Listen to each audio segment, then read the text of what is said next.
the midpoint on the journey of life, I found myself in a dark forest, for the clear path was lost. The game starts on the surface, which is how the poem starts. You know, you're sort of leaping into hell. When you jump through that door to follow the devil and your fiance's soul down into the depths of hell, that's the moment where our Alice jumps through the rabbit hole. Whoa, this is unlike anything on Earth, right? It's hell.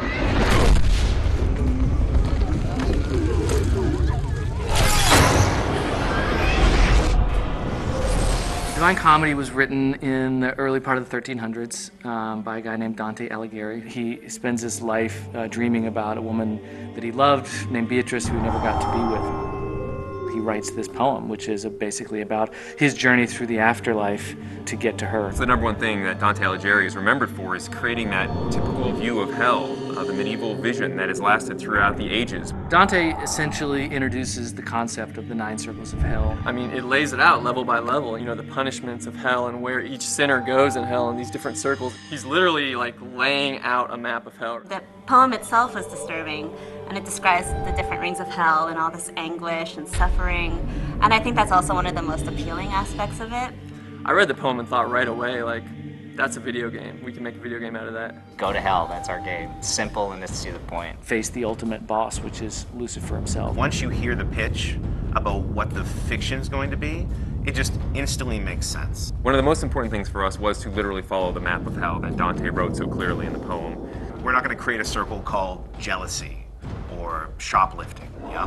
We're going to go with the circles that are actually in the poem.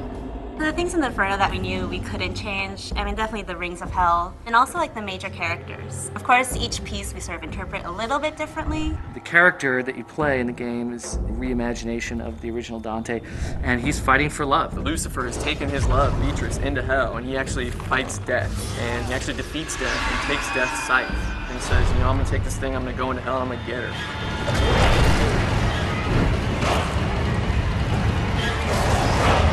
He's facing some of the most insane monsters that hell has to throw at him. He's got to be kind of an over-the-top action hero.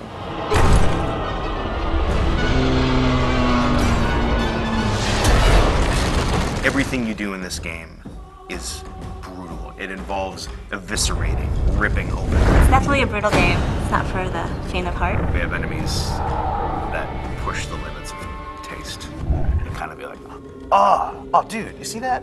I want that. I want that moment, and we're working our butts off to deliver that. The first thing you hear when you come into Limbo for the first time is screaming. Right away, he sees like shades falling, screaming, you know, as they fall in, they're screaming, and you know, from moment one, you know you're in hell.